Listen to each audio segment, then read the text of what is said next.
Good evening. The time is now 7 p.m. and we'll call the meeting of the Churchill County Planning Commission to order. Please rise and join me with the Pledge of Allegiance.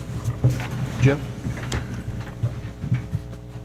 Pledge allegiance to the flag of the United States of America and to the republic for which it stands, one nation, under God, indivisible, with liberty and justice for all.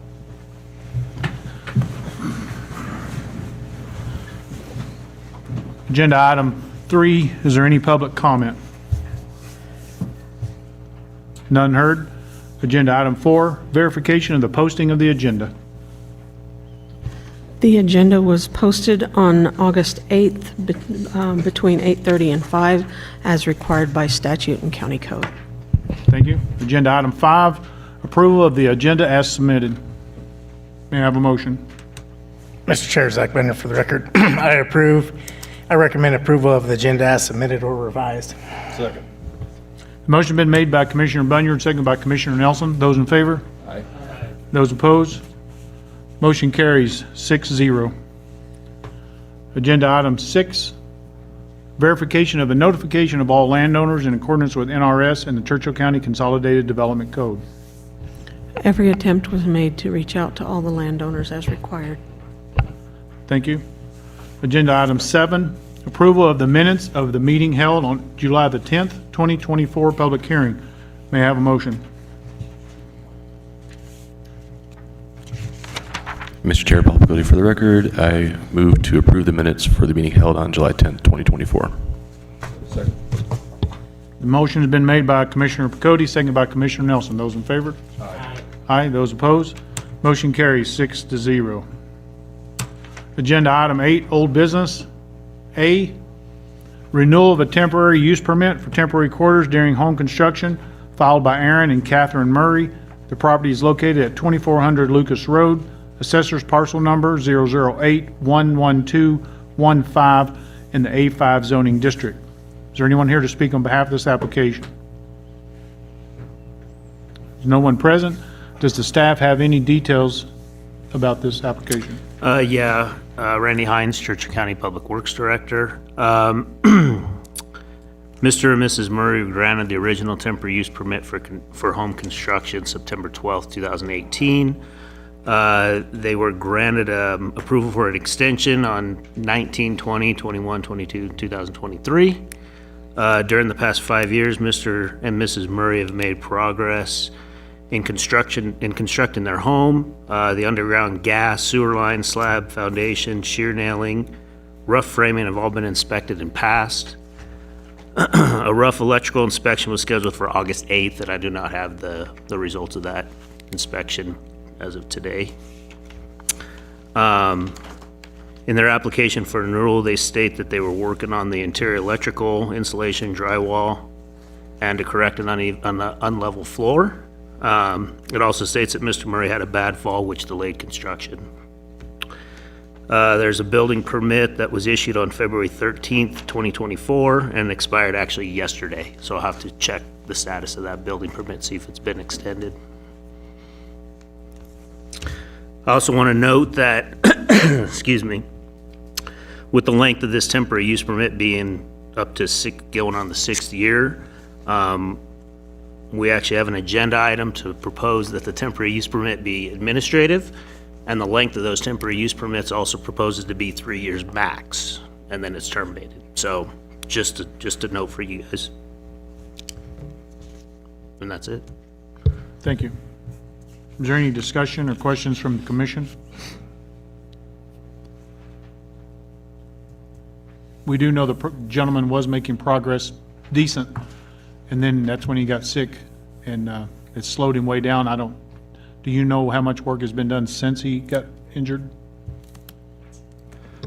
Since he got injured this year? No, Yeah. I do not, no. Okay. But I know he did have the electricals done. He had an inspection scheduled for the 8th, so last week. I just don't know the status of that inspection. Okay. Something to consider, can we postpone this since he's not here to see if we can contact him to have him come? Sure, we can do that. And do we know if he was contacted, was any contact verbally made with him by a phone call or anything? I For sent a today? letter and I called and left a message on his phone yesterday. Okay. So, Rick, we may, an option is to table, correct? All right. Is there any discussion from the commission or questions?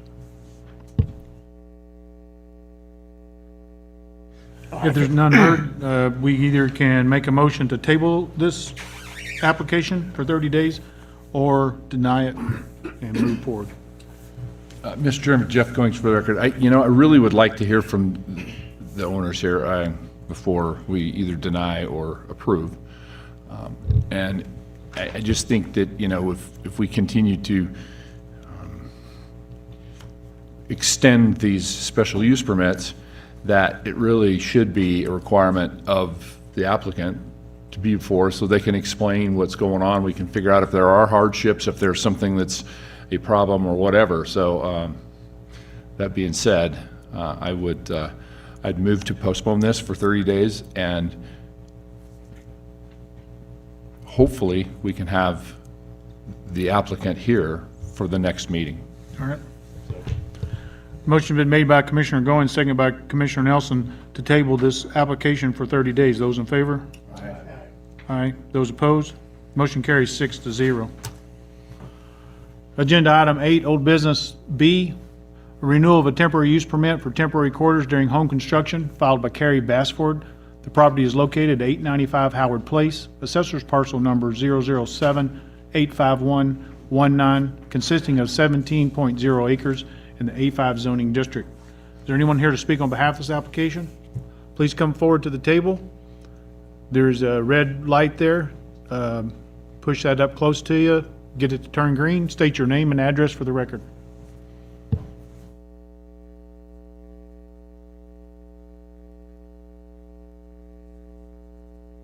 Evening. We're good? Well, hello. Name and address. Carrie Bassford, 895 Howard Place, Fallon, Nevada, 89406. Okay, hang on just a second. The staff is going to give us an update of your application, and then you'll have an opportunity to speak. Okay. Okay? Thank you, Mr. Chair. Randy Hines for the record.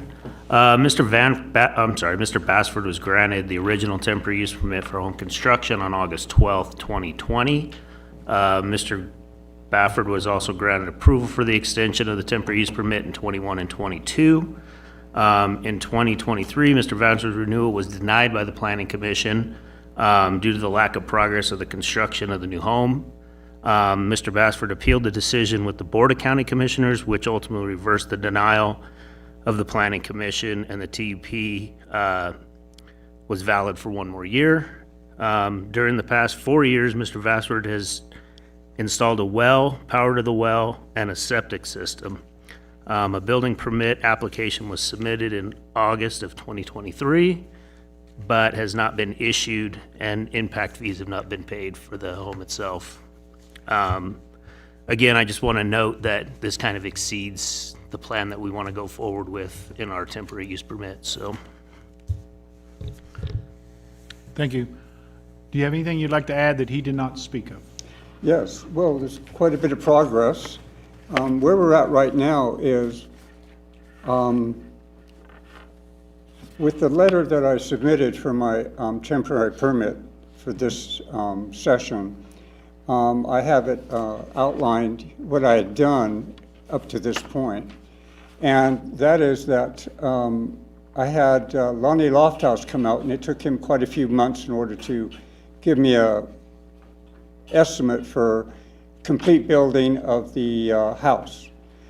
That came in too high, so my girlfriend and I have been looking for other estimates, and we have found. And so to bring you right up to date, I've dedicated my water for my impact fees, and I have an estimate here right now from Czech, I think it's Czech Cement, Cheek.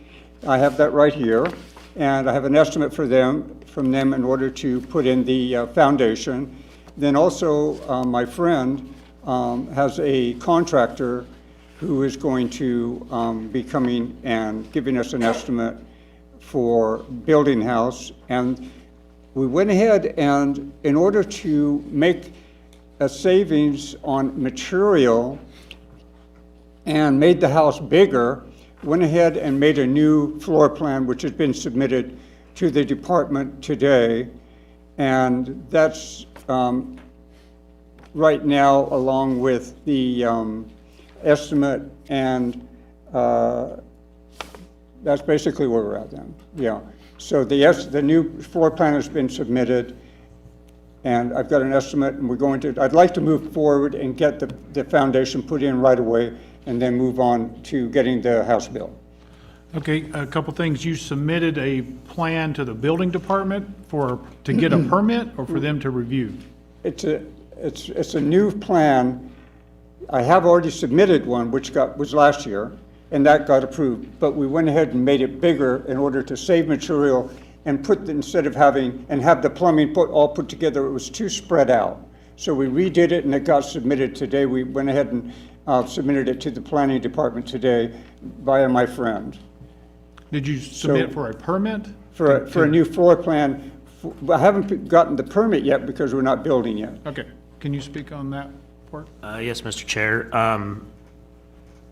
So with Jared being out and Ray being the only one, Ray's been in and out, so I did not get to talk to him before today, so I do not know if something's been submitted to him or not. So I'd have to check on that for you. Okay, thank you. So did you submit for a permit, like to turn everything in to get the permit? Right, as soon as this new floor plan is approved, I'd like to go ahead then, weather permitting and et cetera, after the foundation is done, and move forward on getting the house built. But in the meantime, I have gone ahead and submitted the new floor plan, which is bigger and better. Okay, Mr. Hines? Did you submit that It in was the today. office? In the office?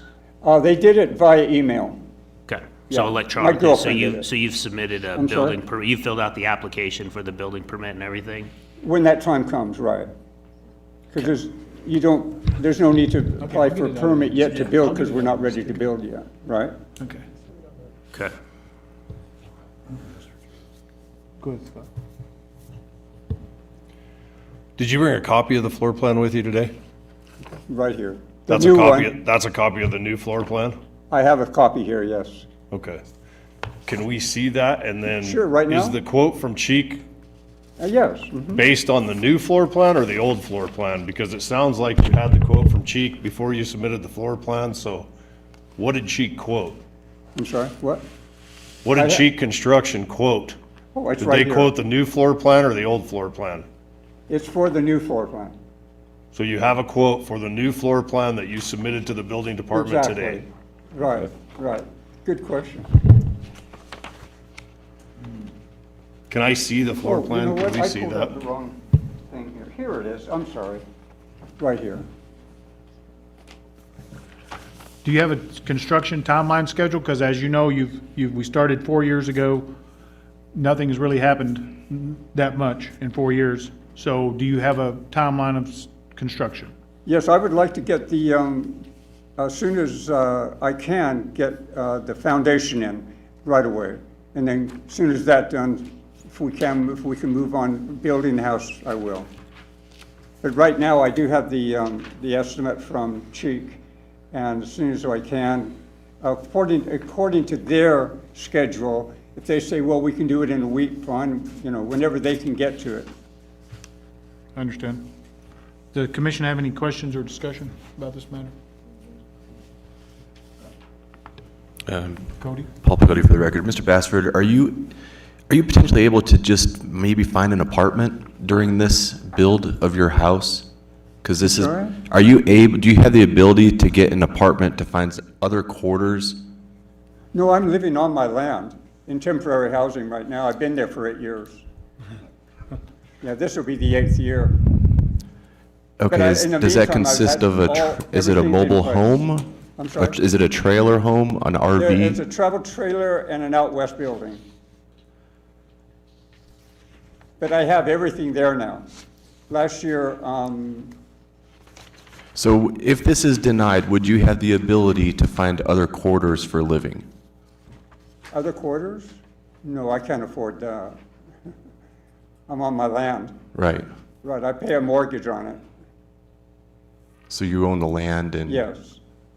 And I have everything in place there now. Septic, we're ready to go. But the septic was put in last year. Mr. Chairman, Jeff Goings for the record. Okay, so I'm going to ask you this again. Chairman has already asked this.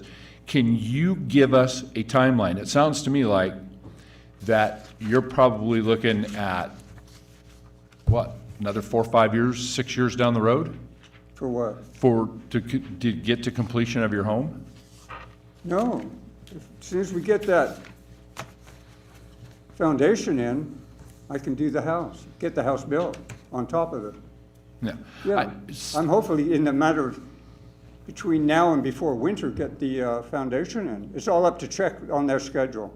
Oh, yeah, I understand, but that just gets your foundation. I think the board's wondering here what your timeline is. Are we going to be seeing you here 3, 4 years from now? Or is this something that you're going to fast track, you're going to start moving forward with? Yeah, as soon as the foundation's in, we already have a contractor lined up to build the house. And an estimate that falls within my budget. So I'm looking, hopefully, I don't know with winter coming and the foundation, but if we can get the house started building and get it done before winter on the new foundation, that would be great. If we have to put it off until spring, but at least we have the foundation there. But my intention is to get the house built as soon as possible. Mr. Chair, Zach Bender for the record. So I've been here the last 3 or 4 years when you've come in for your renewals and stuff like that. I'm sorry, I can't hear you. I've been here for your renewals and stuff for the last 3 or 4 years. And, I mean, you made a pretty good point of saying that you lived there for 4 years before the county had a code enforcement. Then you've been living there for 4 more years based on this temporary, building permit, building a home, living in your RV. I think Randy alluded to it, that we're probably, as changes come, this isn't going to be allowed any further, going any more. And I think you need to be aware of that. Second of all, you had alluded to us before that financing and COVID and, everything was a problem of why you couldn't build your home, and that's why you were doing little pieces at a time. We're asking about timing of it. Are you prepared to go ahead and spend the money to get it built in the next 6 months? In the next, 6 months. weather permitting, yeah. As soon as that foundation's in, I'm gonna try and get the house built. Well, we live in Fallon, and weather doesn't stop us from doing too I'm sorry? much. I said, we live in Fallon, weather doesn't stop us from doing too much.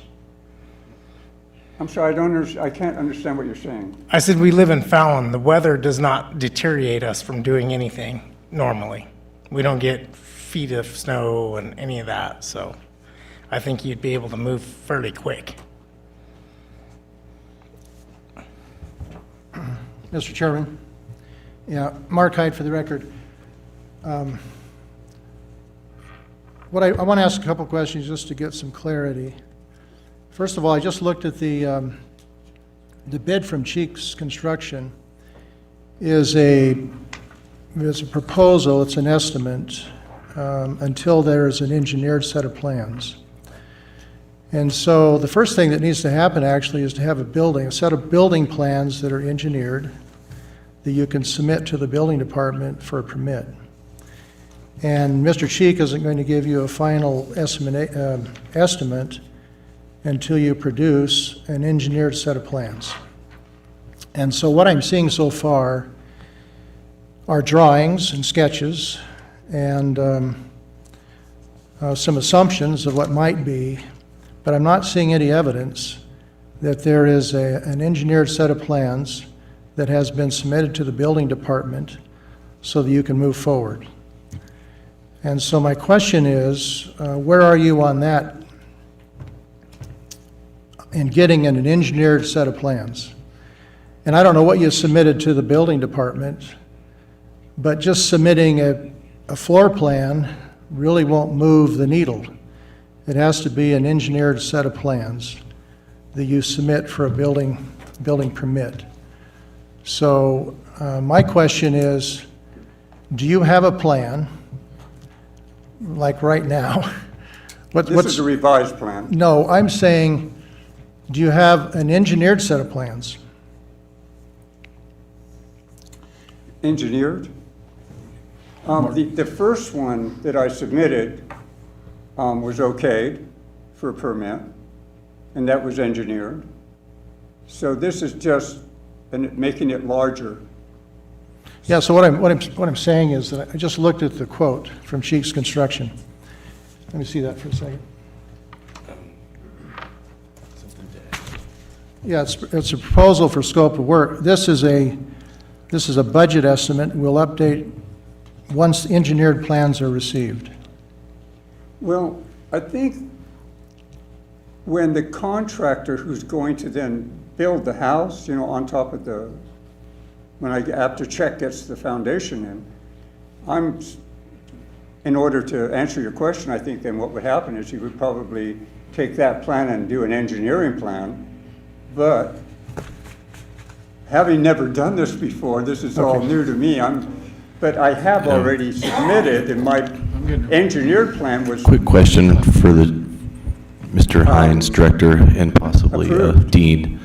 I'm looking at the concrete plans from Cheek Construction, and they're saying 640 square feet for the dwelling. Isn't there a minimum square footage for a permanent dwelling? Certain zones have that, but this zoning district allows small homes.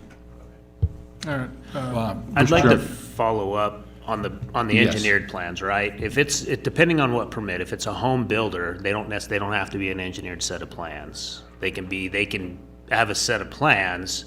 Our building department will inspect those plans and give them what is required per code. So it doesn't have to be necessarily an engineered set of plans.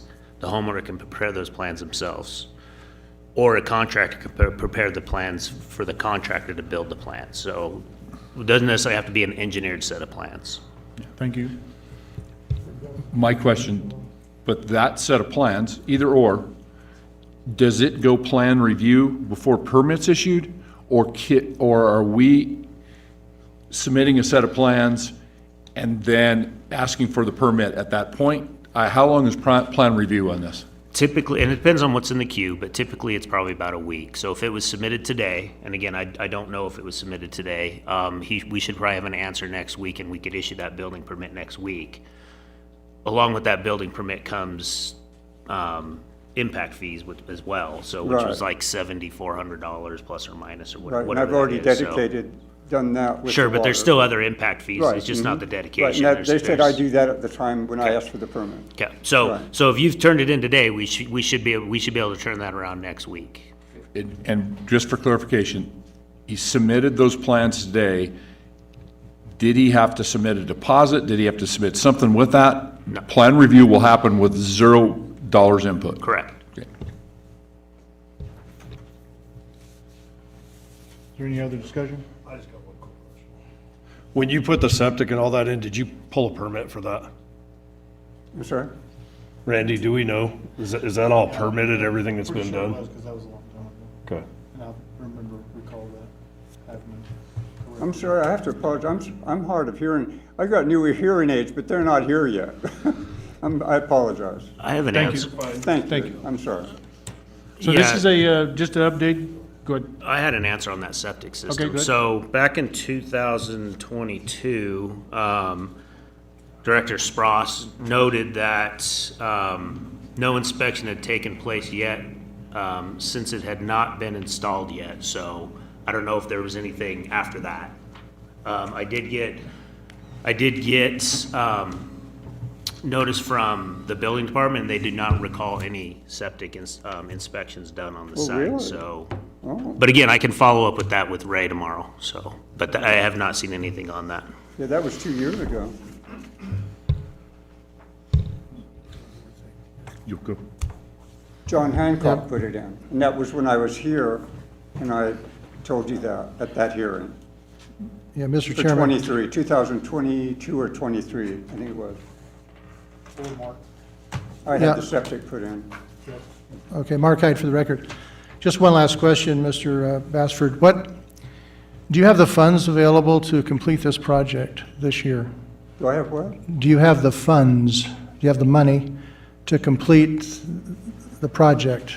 Foundation, the home, complete the home? Yes. Okay. So the weather, I can almost guarantee the weather will be permitting in this area. You'll have no problem. I can't foresee anybody shutting things down because of the weather. I mean, there's a possibility, but it's a rare one. Since there is concern of the commission, and this is a renewal, we could approve it. We could deny it, of course, and then he'll have to get started again, or we can approve it for a period of time other than 1 year to have him prove his due diligence and his construction timeline and get things moving so we know that he's moving, so we can eliminate this going back and forth. So please consider that when we get ready to make a motion. I'd like to say something. The reason this is taking time is because when the first estimate came in, it was way over budget. So it's a process of having to get estimates, and that takes time for people to get back to you. So finally, I found someone in order to be able to do this. I've had 1, 2, 3 estimates to do this, and they were all way too much. Finally, now I've got someone, and check came in at a good price also. So I've really been on this. I have had 1, 2, 3. He took up to almost 6 months to get to me.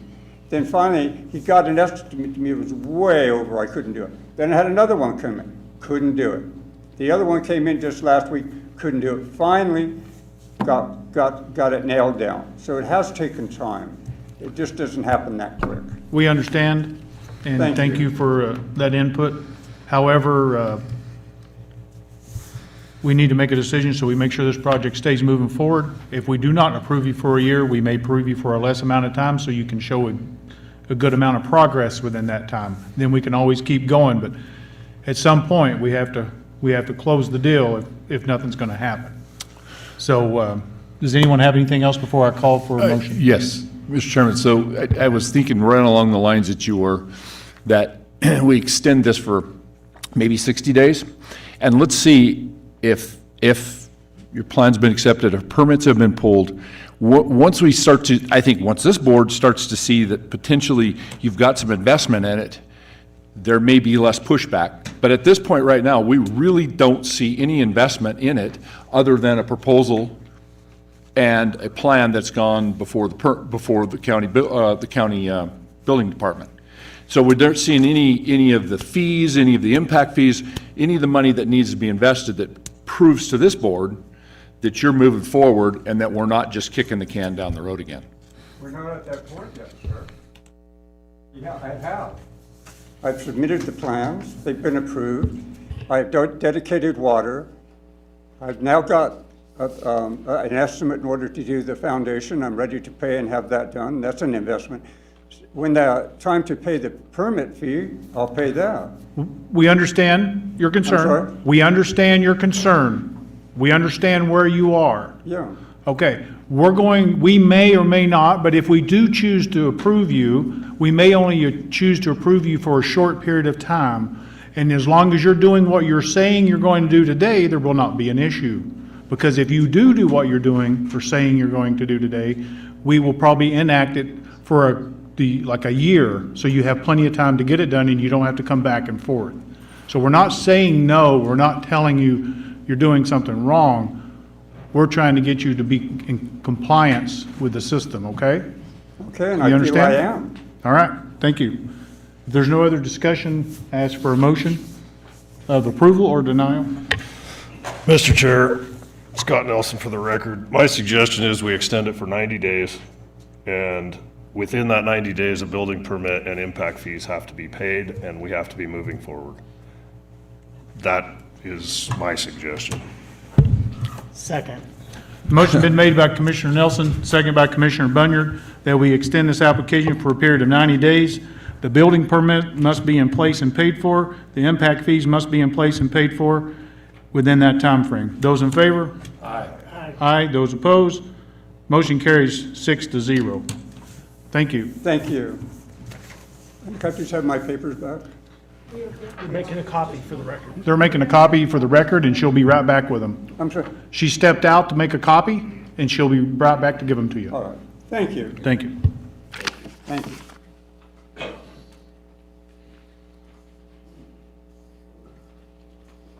Uh-oh. What happened? Oh, Jesus. Okay, we're going to reopen agenda item 8, letter A.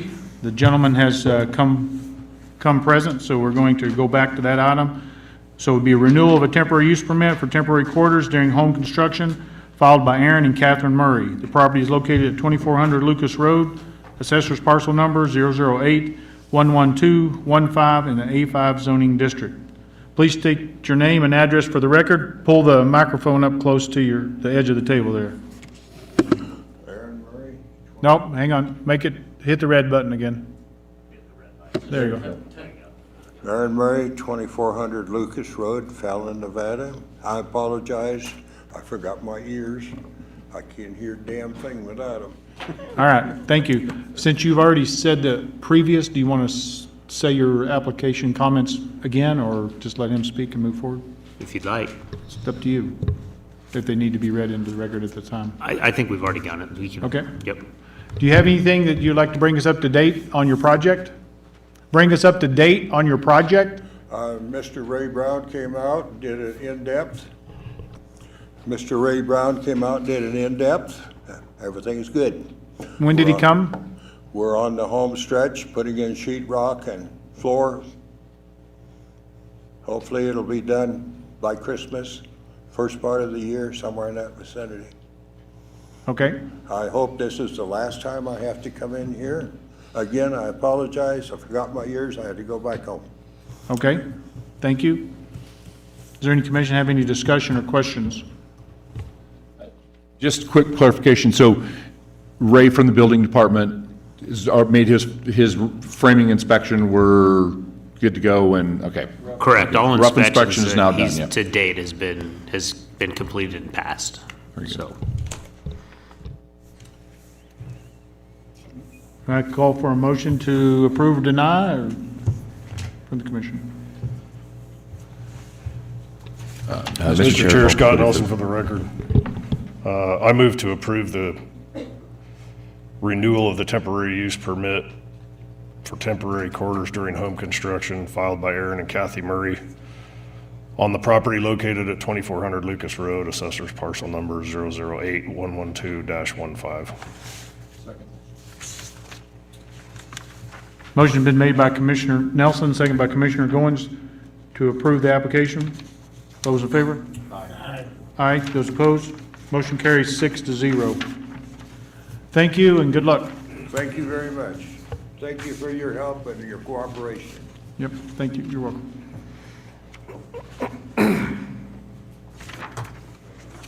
Agenda item 9, new business. A, an application requesting a variance for the age of a manufactured home filed by Darren Lewis, Black Rhino Holdings. The property is located at 1947 Potpourri Drive, assessor's parcel number 008-22102, consisting of 1.13 acres in the E1 zoning district. The applicant wants to place a 2,000-year manufactured home on the parcel. Is there anyone here to speak on behalf of the application? Please come forward. I think the microphone is on. Just state your name and address for the record. Darren Lewis, 5285 Allegre Lane. Thank you. Director Hines or Mr. Patterson? Yes, thank you. Dean Patterson, Public Works and Planning for the record. So this application requests allowing the installation of a 2,000-year manufactured home being 24 years old in the E1 zoning district.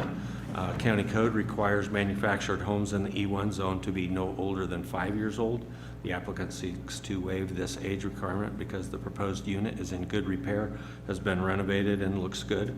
The application includes photos to support the claim. A new stick-built garage is also proposed next to the home. The home at the existing location has a front porch, and staff recommends that a similar porch be added to help the home fit better into the neighborhood. There are nearby manufactured homes on Hillsborough Boulevard. I believe the pictures in the application point these out. Staff visited the proposed manufactured home currently at 5420 Lima Lane and concludes that it is of good construction quality, though not excellent construction quality. Most of the renovation work appears to be on the outside with some on the inside. The interior is in good condition with minor daily living damage of a 24-year-old home, such as needing paint throughout, minor wall and corner damage, repair needed, bathroom fixture repairs needed, etc. The applicant verbally indicated that the finish and cosmetic issues will be fixed with renovation during the move to the new site. In doing so, will bring the home up to the condition comparable to the neighborhood. There were no comments on the application received. There were 4 variance criteria reviewed in the staff report, which found no major issues with the proposal, and staff recommends approval.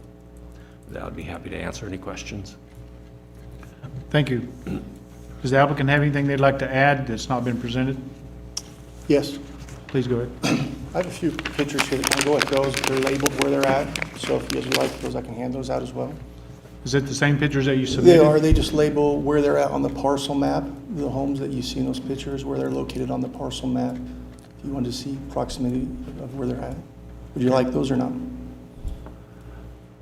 Does anyone want to see a physical picture of Okay. that he has? Where they're located, those homes are at on a parcel map. There you go. So you can actually show where those are located at. Yeah. The ones on Hillsborough on the top, the very top there, you can see those 2 are both manufactured homes. And then the pictures are of the 3 houses right below it too, on Potpourri. Those 3 in a row right there? Yeah, right below the highlighted one. Those 3, you consider those to be manufactured homes? Those are not. Those are stick-built. On the top where it's Hillsborough and Potpourri, those 2 are the manufactured homes that the pictures of, yes. Okay. Anything else? Yeah,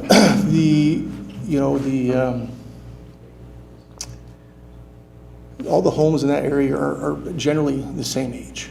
The manufactured homes are up in 2005-ish, and some of these, I think the one right below it's built in the 90s, like 97, I believe. So they're the same condition, same likeness. In fact, I would actually say the manufactured homes, to me, look the best in the pictures. The issue really isn't whether we can place a manufactured home there, it's the age like Dean talked about. And so that's why we applied for the variance, is that, many homes that are newer tend to be, and it's a good indicator they're gonna be in better shape. This home is in good shape. It's ready to go. With that, I've seen a lot of you, I've worked in this county for 20 years, doing construction as a kid even, and lots of projects I ran through here. All the little stuff's gonna be cleaned up, it's gonna look good. It's gonna have a 3-car garage built next to it, detached. It's gonna be good quality. Some of you guys I've worked with, a lot of you guys I've seen and met with. It's not gonna be one of it's not gonna be one of those times when somebody says, we're gonna do this, and then 8 years later, it's still not done. It's gonna happen fast, and it's gonna look nice. There are a few minor things on the home that we do need to straighten up, that will be straightened up with inspection of the manufactured home inspection. They have to be, right? Through that inspection process, those things have to be cleaned up anyways. So that's gonna happen. The subdivision is actually called the Potpourri and Harvey subdivision, which is, the Harvey subdivision is very similar, where there's a blend of manufactured homes and homes as well. Towards the west side of Potpourri, there are some newer homes that were built. In fact, M.B. Lewis built and redid one of those, and Cheek Construction also did one, so there are some newer ones on the west side. But what's adjacent to that home, we're talking about very, very similar homes, very similar condition. I feel that once we're finished, it's actually gonna probably bring value to the homes around it, because it's gonna be like a brand new home. And that's why we applied for the variance. This is gonna be very similar to a new home when it's done. And that's what that variance is there for. Usually that's an indicator, age is an indicator of quality and condition. Once we're through this, it's gonna be in great condition, and that's why we applied for the variance, because it fits that reason.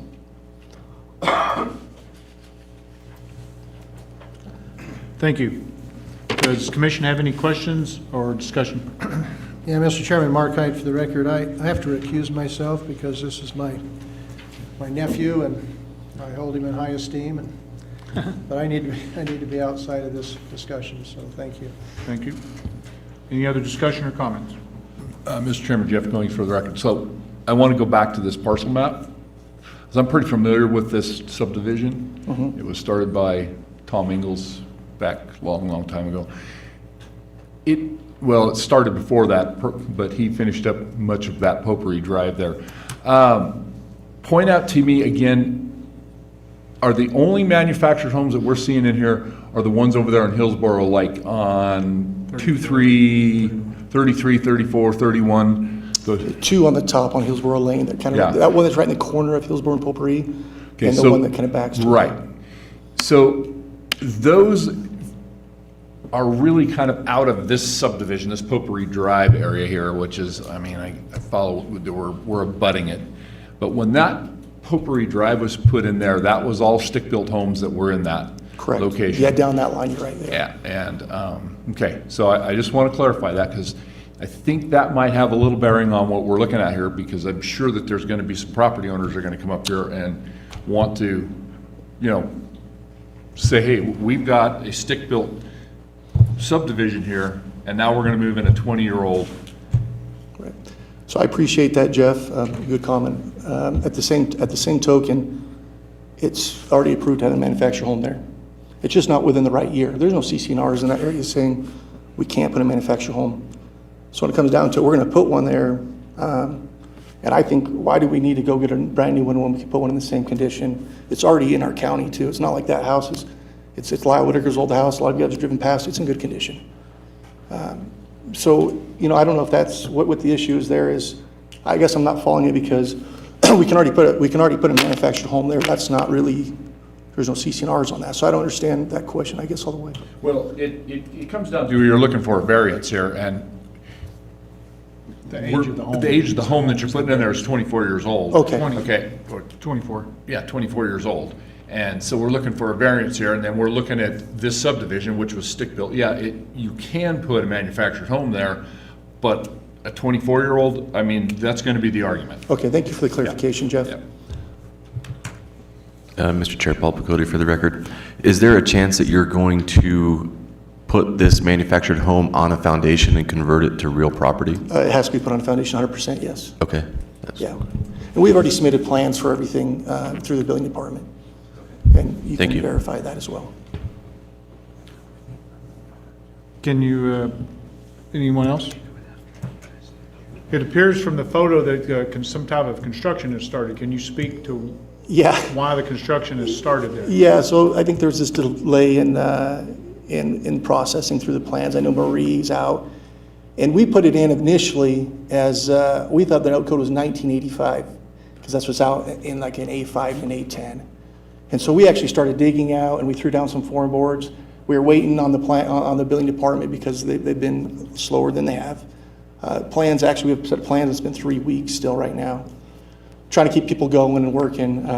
Yeah, we probably shouldn't have started it yet, but we kind of assumed it was coming out any day and we'd be ready for it. But yeah, so whatever we got to do there, we'll get that right. Okay, thank you. Yep. Mr. Bennett? Yeah, I think that was my concern, was the age of the mobile home, primarily. I mean, Yeah, we were going, nothing's happened since we've talked to the building department. yeah. So it's been And ceased, so, nothing's moving. Looking at this, I mean, I think if you went and bought an A5 lot, which I think you can put the mobile home on an A5 lot, You correct? go in 1985, yeah. Yeah, The problem is correct. finding the lot right now. And I think that's where we were looking at this, for the location, the zoning, Yeah. and the age of the mobile home. I mean, that's where I have a tough time myself getting there. You know, I mean, we could put a newer mobile on there, and like you said, and then that's fine. But we're looking for the variance, and I don't know if I can get there on the variance myself. Yeah, I have a hard time seeing the difference between, you know, McCrory's doing those ones up above us, we're building on Davis. I have a hard time seeing the difference between a new one and an old one, hardly. There's a little bit of difference. But I'm telling you, by the time we go through this, it's not gonna, and with a 3-car garage next to it, I just don't see how that's, and it's a blended subdivision. It's actually called the Potpourri and Harvey subdivision, and Harvey's full of manufactured homes.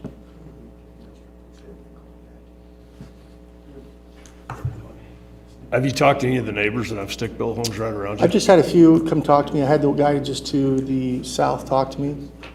Didn't have any concerns. It was just right next to me. We don't have anything. That's the only person that I've talked to. He was friendly, no problems. Is there any other discussion? Call for public comment on this matter? Okay, so there's a podium, and there should be a microphone there. If you push the red, turn it green, you state your name and address for the record. When you start speaking, you'll have 3 minutes to speak, and you'll be abruptly cut off, and direct your comments to the commission, not the applicant. Is it? Yeah, and it'll turn green. The red, push the red, turns green. Lorelei, can you help? Sorry. You're fine. Stand by. Oh, I hit the wrong button. Sorry. All right. Dwayne Coy, 1671 Potpourri Drive. I'm up the street from where this projected construction site's going to be proposed. Now, I got a letter from y'all saying he wanted to do a variance on this mobile home. And correct me if I'm wrong, it is a mobile home, correct or not? It is. Okay, we're all stick houses on there, like Mr. Goins commented on. Now, your guidelines, which I've looked up, development standards for manufactured and factory-built homes in residential or commercial one-zone areas, 3.34, specifically on Item 12, it specifically says, the manufactured or factory-built home shall be manufactured within the 5 years immediately preceding the date on which is affixed to the residential lot. So my question for you, if we're going to do a variance, what's the sense of having guidelines to go by for you gentlemen to assess the situation? If we're going to do a variance on this, we're going to do a variance on this other one. We're going to do it pretty soon. You ain't even going to have guidelines. So my suggestion is deny this gentleman on the variance of having a 24-year-old mobile home in our community, which Mr. Goins and you gentlemen already have acknowledged that this is a stick houses foundation community. We don't want to turn it into a mobile home park. So that is my comments. So again, you have guidelines, stick to your guidelines. Or you're not going to have any more guidelines. Okay? Thank you. You're welcome.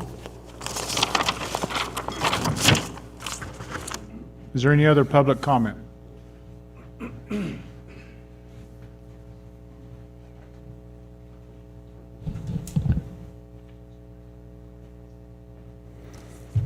Dan Formentini, 1877 Potpourri Drive.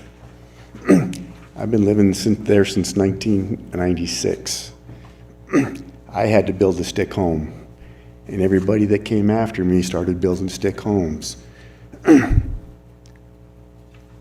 When this young man here decided to buy this property and put up on this house, he already knew what the zoning was, and now he wants to change it? I'm not in agreement with that. And everything that you show up there, we're talking about houses that are not even in our neighborhood. Their backyards are, but the houses are on Hillsborough, not Potpourri. So I do have a problem with a mobile home moving into a stick house neighborhood. That's it. Thank you.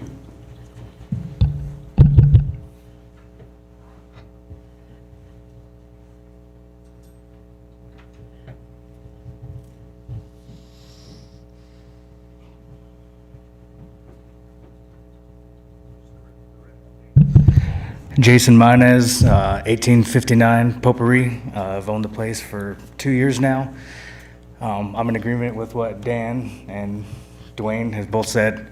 Those two manufactured homes are on the Hillsborough side of the road, and to my knowledge, they're not in the same zoning as what Potpourri is. This property is in direct line sight to my property from the backyard. Other than that, as to my knowledge, there's only one rental on Potpourri. Everybody else owns their homes. It's a homeowners area. My question is to Darren, once you put the home here, what is going to be the plan moving forward to that? Is that going to be a rental, or is it going to be up for sale for a new homeowner?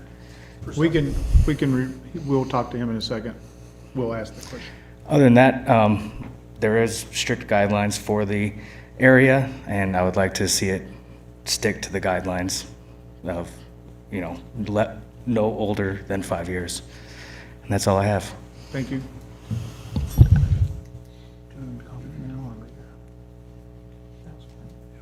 Darren, would you like to comment on the comments that he asked us? I think we're going back to it. Can you?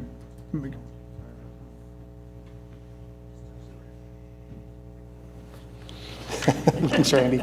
I think like we're going back to we're talking about it's not a manufactured home that's the issue. We know that can be built, it's the age, and that's why we applied for the variances that is in good condition. I've talked to a lot of different people as far as, what the value of a home is, how does it change with age? Like I talked to Tom Riggins a little bit about, even if you guys know him well, it's kind of his area of expertise, but they said a lot of times new homes only 5% more than a regular home out there that's built that's in good condition. We see that all the time on the market. Just because the age of this home, that's not an indicator of its condition. And that's why we applied, that's why we have a variance, is for circumstances like this. That's the whole purpose of a variance. Yeah, generally I'd agree, the indicator of a manufactured home by being older, it'd be worse shape. And I get it, I wouldn't want a tin home put in my neighborhood out of nowhere, But this is just a condition like the ones we're seeing right now. I'm seeing McCrary put in all over above there, and it doesn't look any different. I can't tell one difference from the outside, so you tell me I can't do this one and then I go put a new one in, it's not gonna look any different. And the value might be 5% difference at most, and I don't think it's gonna, this has good square footage. We're almost 1,800 square foot on this home. And with a 3-car garage, somebody else come in there and put a home with no garage, with no value. So I feel like the value is there. When they take comps, I guarantee you they can take comps right from Hillsborough that's right across the street there. Or in Harvey, all of those things. So I get it, and I know they're trying to take good care of their subdivision. I can appreciate that, and I understand that. But we're going to bring a good product in there for them, and it's not going to be any better if we bring a newer home in. I mean, it already looks in good condition. We're going to go through it. I have 2 B2 licenses in here. I think I'm just going to, throw it out there and say, you wolves can have it. No, it's going to be done nicely. And I think that's where I'm at with it, is that it's not, we keep going to this manufactured issue. It's not that, it's the age. And I'm saying that's why we have the variances, because of the age. I understand. Can you answer the question that he asked? Was it going to be? Yeah, we plan to put it up for sale. Plan to put it up for sale? Yeah, it'll be a homeowner. Does that address your concern? No? Thank you. Is there any other public comment?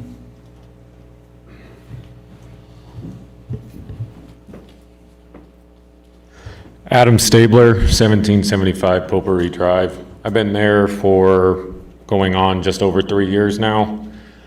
Some of us on the street didn't receive letters about this in our mailboxes at all. I only found out through my neighbor Jason having a letter. I live down in the cul-de-sac of the neighborhood. There was a lot of talk about why some of us didn't. I think there's about 5 houses that didn't get a letter just down Potpourri, so I didn't know if it was because it's seen from the front or back porch. It's a distance from the proposed property is how the determination is made. Okay. So my only issue with that is I understand that it's distance from the properties, but Potpourri is a dead-end street on both ends. So no matter what we do, it's going to be driven by in or out.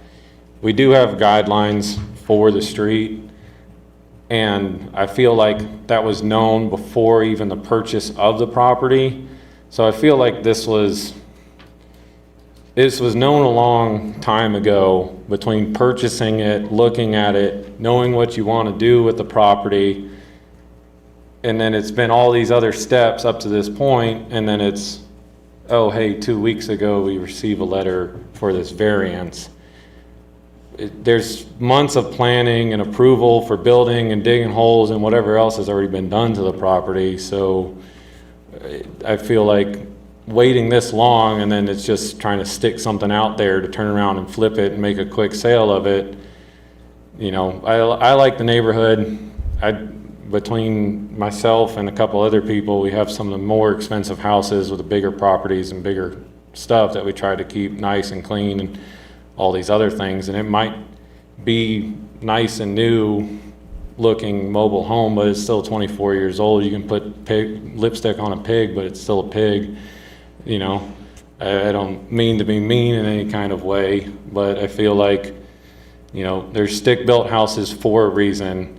It's zoned that way for a reason from the beginning, and it was known prior to purchasing the land. And so I wouldn't be here today if I didn't know about the papers, and so I'm a little upset about that, just because it is a one-way street in and out. So, you know, I think the 4 or 5 houses that might have got a letter versus everybody that it will in that community, you know. So that's all I have to say. Thank you. Thank you. Is there any other public comment?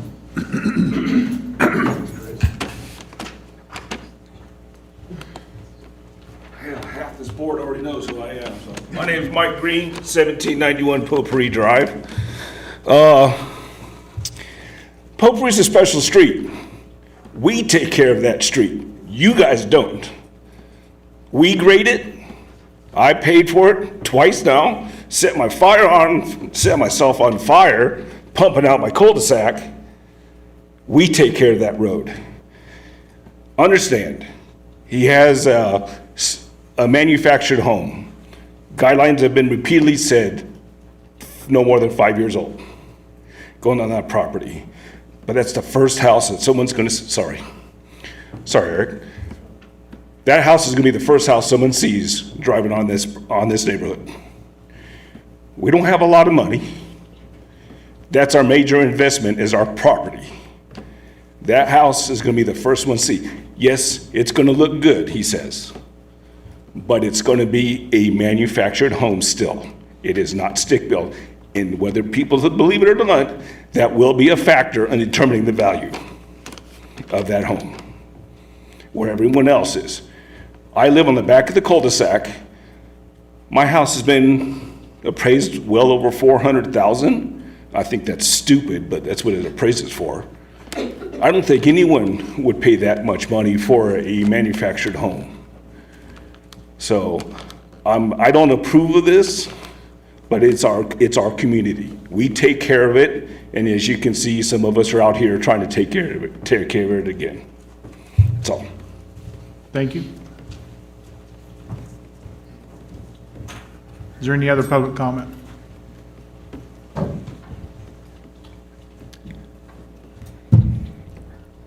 Chris Clark, 1893 Potpourri Drive. My thoughts mirror the rest of the owners out here. Darren keeps alluding to the Harvey Potpourri area. Harvey is a half a mile away on the other side of Hillsborough. That has no bearing on us whatsoever. Also, if he wants to put a manufactured home there, put a new one on there. I mean, the fact that he wants to put a 24-year-old home there alludes to the kind of quality that he wants to put on that lot. And that affects all of us. Thanks. Thank you. Thank you. Is there any other public comment? You've already, only once. Only allowed to do it once with Yes. the lady? Yes. Can't make it two? Does the applicant wish to comment on any of the other comments that were made? No, I think I've said what we... Thank you. Commission have any discussion or questions? Mr. Chairman, Jeff Goings for the record. And I want there to be some clarification, because you're a few mixed comments up here. The zoning that is there allows manufactured home. Our decision here tonight is on a variance as to whether we would allow a 24-year-old manufactured home on that lot. So I want that to be clear amongst everybody there, that the guidelines we have in there are guidelines, but the zoning allows it. So yeah, if we deny him here today, he can put a brand-new mobile home on there, and it will be within his yeah. Okay. Yeah. Is there any other discussion? Does the staff have any comments? All right. So call for a motion for the variance to approve or deny.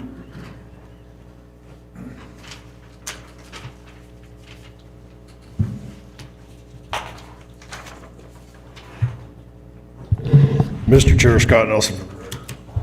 Based on the information provided in the application, in the staff report and heard tonight, I move to find that the criteria found in Churchill County Code 1608090 has not been met, and therefore my motion is to not approve this. We've got rules for a reason. Second. Motion has been made by Commissioner Nelson, second by Commissioner Goins. The motion is being denied. Those in favor? Aye. Aye. The motion carries 5-0 with 1 abstaining. Thank you.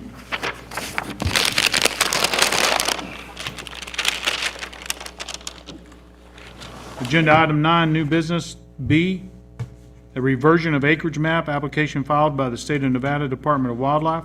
The property is located at 4058 and 4082 Reno Highway.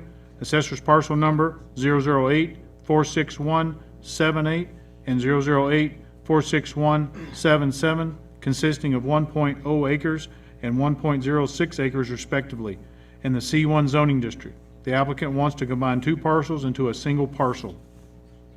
Is there anyone here to speak on behalf of the application?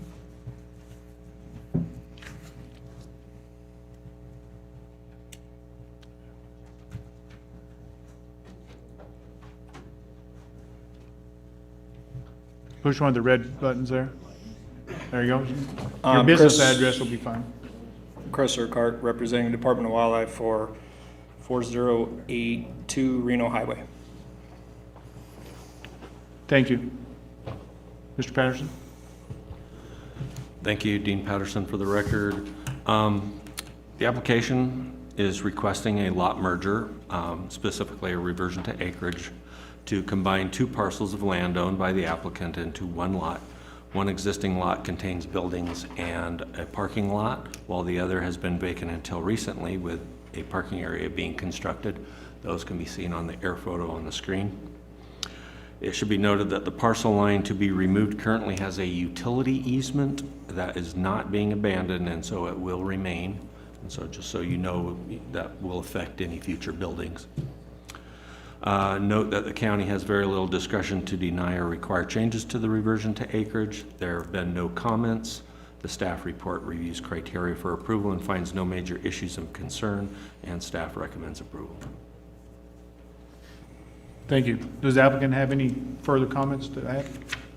It seems pretty straightforward, but hopefully I can answer any questions that you guys may have. Thank you. Does the commission have any questions or discussion? None heard. Is there any public comment? None heard. Ask for a motion of approval or denial. Mr. Chair, Zach Bennett for the record. Based on the information provided in the application and the staff report heard tonight, I move to find that the criteria found in Churchill County Code 16.04.040 and 0.50 have been met, and therefore approve the revision to the acreage permit application for the Nevada Department of Wildlife and merge APN 008-416-77 and 78 into a single parcel. This approval is subject to the conditions listed in the staff report. Motion has been made by Commissioner Bunyard, seconded by Commissioner Nelson. Those in favor? Aye. Aye. Those opposed? Motion carries 5-0. Thank you. Thank you. Sorry, 6-0. Get a bonus?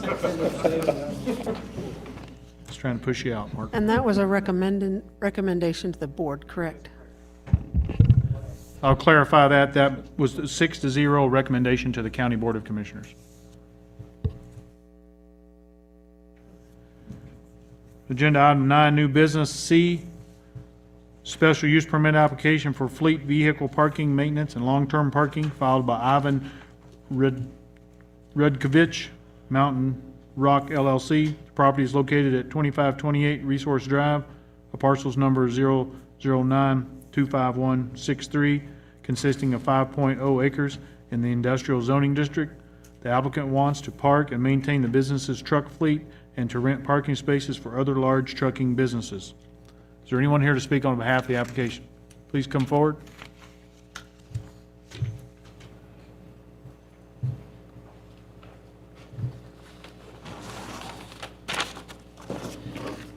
State your name and business address for the record. Ivan Rutkovich, 1541 Summerwin Circle, Reno, Nevada. Thank you. Mr. Patterson? Yes, thank you. Dean Patterson for the record. So this is an application that is requesting a special use permit to establish two similar uses, both of which require a special use permit. The first use is a fleet vehicle parking and maintenance facility for Mountain Rock, who is the applicant, and they propose to operate part of their business here. The fleet vehicle parking will hold trucks in between jobs. A 30 by 50 foot shop is proposed to allow employees to do minor maintenance work on vehicles. The second use is a long-term parking operation. The applicant proposes to use the remainder of the site for paid long-term parking of heavy trucks and equipment. On inquiry, the applicant indicates that the intent is to provide secured parking with keypad entry for other trucking businesses that need to store trucks in between jobs. Total truck parking is expected to be about 100 trucks or the equivalent, which can be seen on the site plan if that can be switched for me.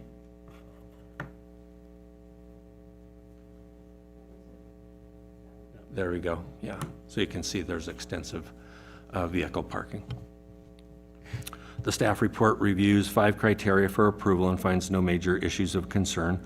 One minor issue relates to police services with many expensive pieces of equipment. The many expensive pieces of equipment might attract theft or criminal activity, but the applicant proposes security measures, which are also recommended conditions of approval. In addition, since the project also fronts on US 50A, NDOT, the Department of Transportation, may have requirements the applicant will need to implement. Coordination with NDOT is a recommended condition of approval.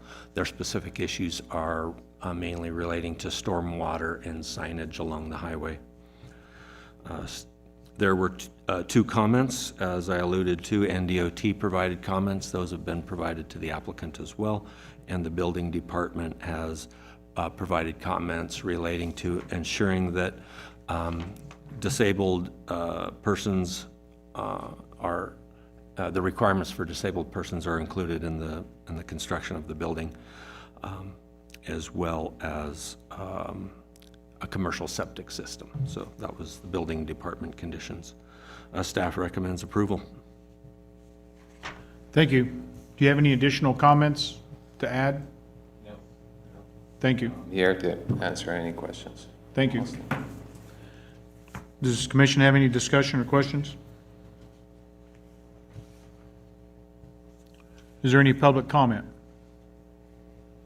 None heard? Ask for a motion, approval or denial. Mr. Chair, Scott Nelson for the record. Based on the information provided in the application and the staff report heard tonight, I move to find that the criteria found in Churchill County Code 16.08.080 have been met, and therefore approve the special use permit application for Mountain Rock to establish a fleet vehicle parking and maintenance facility and a long-term parking facility at 2528 Resource Drive, APN 009-251-63. This approval is subject to conditions as listed in the staff report. Second. The motion has been made by Commissioner Nelson, second by Commissioner Bunyard. Those in favor? Aye. Aye. Those opposed? Motion carries 6-0. It's a 10-day appeal period, and they'll contact you to finish. Thank you.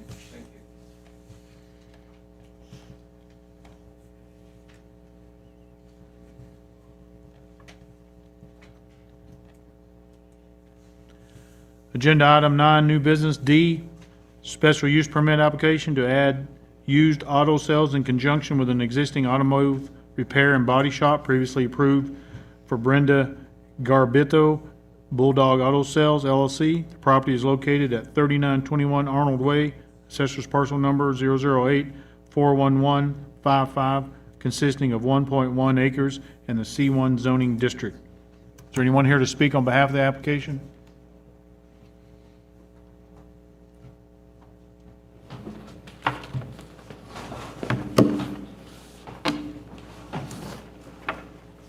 Brenda Garbito, 3921 Arnold Way, Fallon, Nevada, 89406. Okay, Brian Garavito, 3921 Arnold Way. thank you. Mr. Patterson? Thank you, Dean Patterson, for the record. This application is requesting to establish a standard vehicle sales lot for used cars in conjunction with the existing vehicle service and repair business at the site, which is Bulldog Restorations.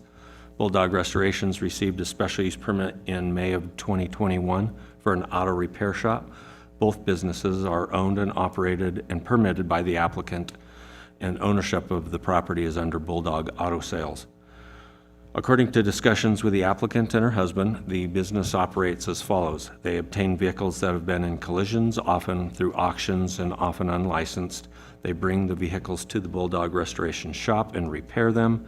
They deliver the vehicles to the sales lot in the Reno area. They sell the vehicles there, and in addition, some direct vehicle repairs for customers also takes place. The applicant is now planning to change this by moving the auto sales operation to Fallon at the front of the Bulldog Restoration site. The important point is that the auto sales lot will be intimately linked with the repair shop. The first SUP included a condition that the business shall be conducted in a manner that does not create a nuisance.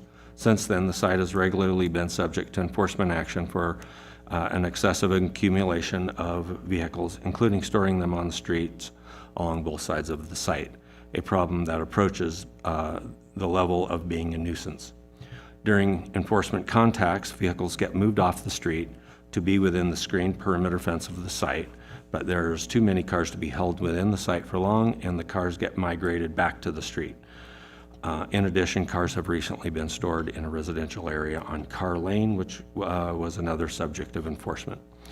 This illustrates the problem with auto repair shops almost without exception. They accumulate large numbers of vehicles. The difficulty for this application will be in keeping the auto repair shop vehicles within the property when the auto sales lot will reduce the available vehicle storage area to be even smaller than it currently is. In viewing the site plan, if you can switch to the site plan, please. Thank you. The car sales lot will be along the north fence. Customer parking will be in the front area along the west fence. Employee parking will be in the front area along the east fence. The remainder of the lot will be needed for vehicle storage for the repair business. The 5 special use permit criteria are reviewed in the staff report. Criterion 1 relates to compatibility with surrounding land uses. While the auto sales lot is a commercial business in a commercial zone, the accumulation of excess vehicles extending off the site can create compatibility problems for surrounding properties. If the application is approved, a recommended condition of approval is that vehicle purchasers must be curtailed to match the rate of vehicle disposal. A related condition of approval is that the operation of both businesses must be maintained within the parcel and not extend to adjacent streets. If there are difficulties in maintaining both businesses within the property, then a separate sales lot should be considered. Criterion 2 relates to the conformance with master plan and the development code. The parking code requires that a business provide adequate parking for its operations, which has been the subject of enforcement actions as I described before. If the application is approved, conditions should ensure that the business is operated within the site. Criterion 3 relates to not overburdening public services and infrastructure, and the staff report identified no major issues on that regard. Criterion 4 relates to road and traffic impacts. The staff report points out pardon me, points out that part of the problem is that the usable area of the 1 acre site is reduced by road easements to be closer to a half acre. This makes the problem of excess cars migrating out onto the road worse.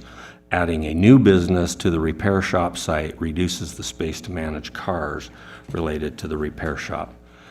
This also increases the likelihood that the repair shop cars will then migrate out onto the adjacent roads, unless something has changed in the management of the repair shop's vehicles as recommended in conditions of approval. Criterion 5 relates to environmental impacts. The most likely environmental impacts will be excess business vehicles being parked on street, which can impede road operation, impede operations of other businesses, and makes the area less appealing for customers. The two combined businesses will make these problems more likely. If the application is approved, there are recommended conditions for approval to help control excess vehicle impacts. There were no comments received on this application. The staff report did not make a recommendation on this application, so that leaving it up to the board's assessment. Thank you. Does the applicant have any further comments, more than what he's spoken or additional information? Well, I did want to speak on the pictures that were taken. Those were old pictures from before. I know we had a meeting with Dean for him to come and look at the law and see that if it was going to accommodate both businesses. And then we cleaned up and organized, and then since then we have still been cleaning and organizing. I know he was talking about that there's been various code violations. There's only been one that we've heard of. We haven't received letters or anything. But after we did have the conversation with Dean, he did tell us what we needed to do and how we needed to maintain it, with which we have been doing, which I have current pictures because the ones up there are old. Okay. Laura, can you assist us? No, can you assist us with the pictures? Get them up?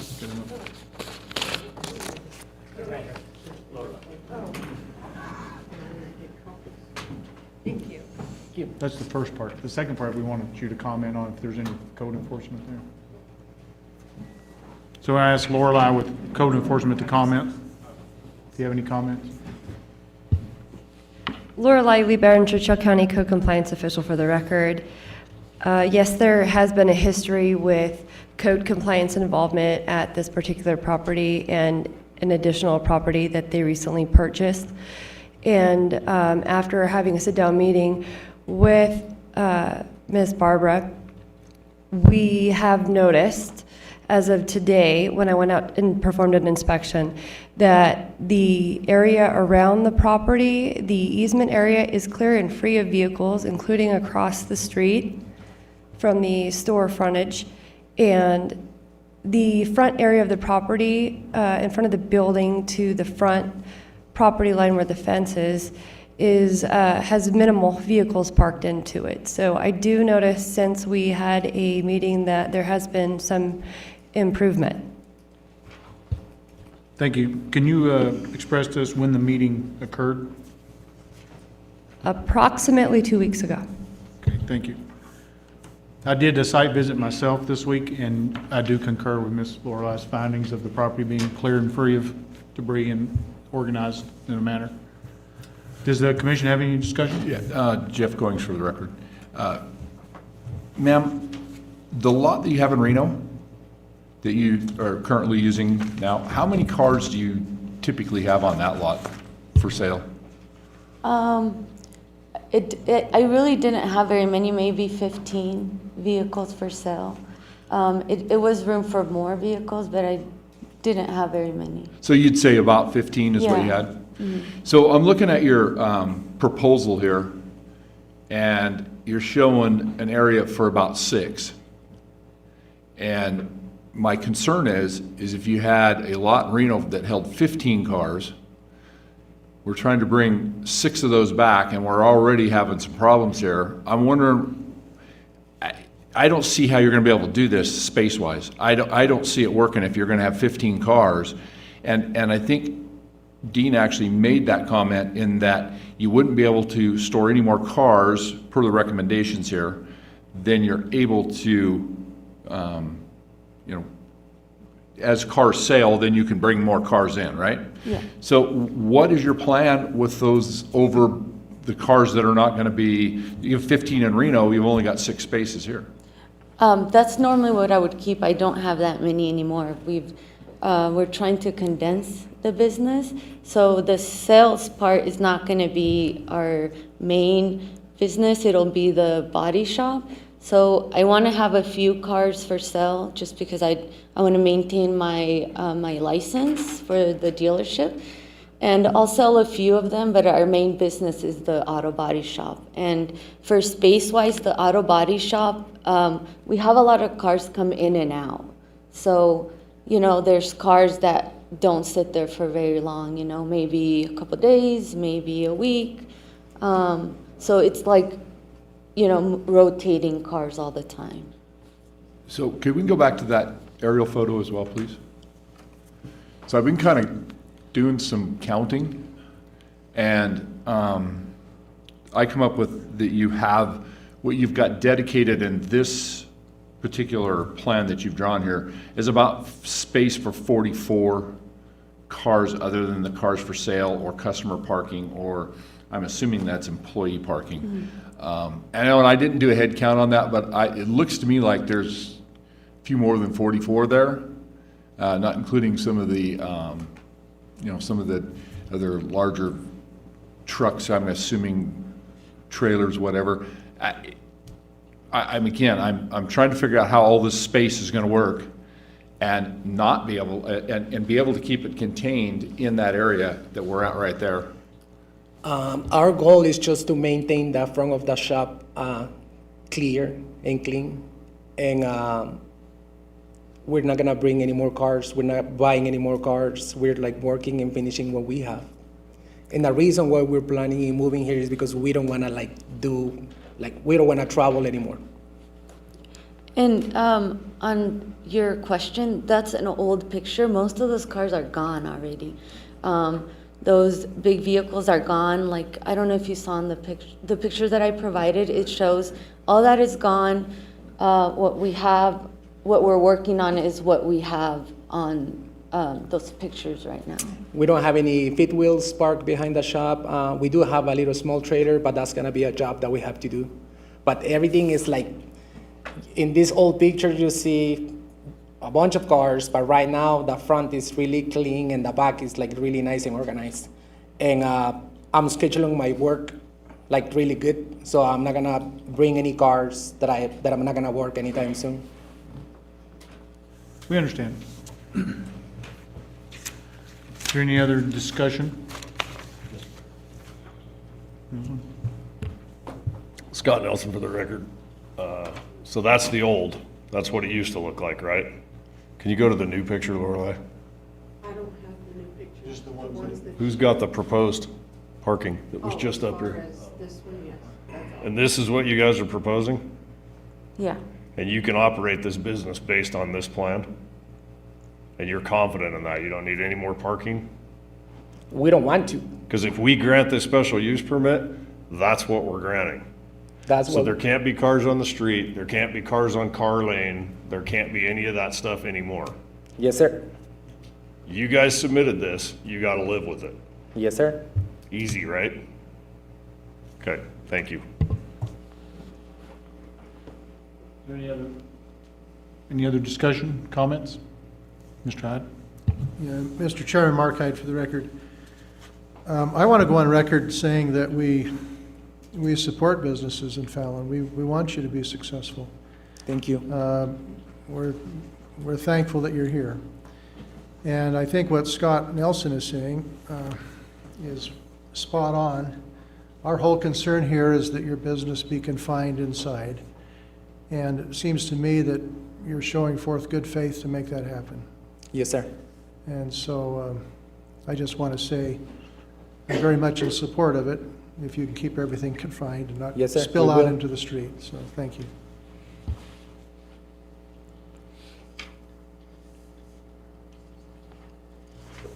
Is there any public comment? None heard? Ask for a motion to approve or deny. Mr. Chairman, Mark Ide for the record. Based on the information provided in the application, in the staff report and heard tonight, I move to find that the criteria in Churchill County Code 16.08.080 have been met and therefore approve the special use permit application for Bulldog Auto Sales to establish a standard vehicle sales facility located at 3921 Arnold Way. And this approval is subject to conditions as listed in the staff report. Can you say the parcel number?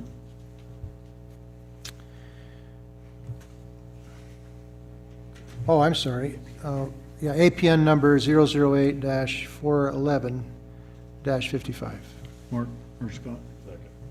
Motion been made by Commissioner Hyde, seconded by Commissioner Nelson. Those in favor? Aye. Aye. Those opposed? Motion carries 6-0. 10-day appeal period, and they'll contact you to finish the paperwork.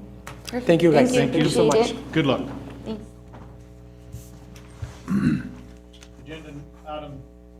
Agenda item 9, new business. E, an application requesting a variance from the side setback filed by Robinson Engineering for Peak Brothers Construction. The property is assessor's parcel number 009-25166, with the business address being 2082 Resource Drive, consisting of 3.75 acres in the industrial zoning district. The applicant intends to expand an existing building which will not meet the side setback requirements. Is there anyone here to speak on behalf of the application? Please come forth. State your name and business address for the record. Should I read it in here? Well, since the next item is in your favor there also, we'll address items E and F. So I'll read F into the minutes here. F is a special use permit application for expanding the existing use of construction contractor with heavy equipment and outside storage filed by Robinson Engineering for Peak Brothers Construction. The property is assessor's parcel number 009-25166, with the business address being 2082 Resource Drive, consisting of 3.75 acres in the industrial zoning district. The applicant proposes to expand a building for business. Please state your name and address for the record. Travis Peak, owner of Peak Brothers Construction, 2082 Resource Drive. And Nathan Robison, civil engineer, PE. Business is 846 Victoria Avenue in Sparks, Nevada. I'm a resident of unincorporated Washoe County. Thank you. Mr. Patterson? Thank you, Dean Patterson, for the record. As noted, these last two applications are for the same business, being Peak Brothers Construction. This first application is a variance in order to reduce the side setback to expand a building, which is the subject of that accompanying application for the special use permit. The industrial zone has a 20-foot side setback, but the proposed variance will reduce the setback by 9 feet, leaving an 11-foot setback from the property line, a 45% reduction. The property line in question is one of the interior abutting lines for 3 total parcels. Could we show on the screen an image of all 3 just to illustrate? There we go. So the triangular lot is in between 2 other business-owned parcels. Thank you. So this is a setback for an interior property line. The staff report reviews the 4 variance criteria and finds no major issues. This is mainly because the setback in question is from an internal lot line for the 3 lots that the business operates on, so no other landowners would be affected. There are no comments provided on the application, and staff recommends approval. Is that both of them, or do you want to read the second one? Or?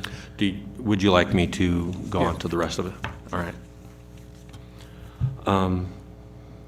So the special use permit application is requested to expand the existing Peak Brothers construction business. It's a relatively minor expansion, so the review is pretty straightforward.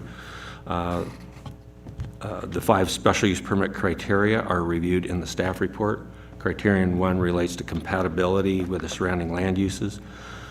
This being an industrial use in the industrial zone, the staff report did not identify any compatibility issues. Criterion 2 relates to conformance with the master plan and development code.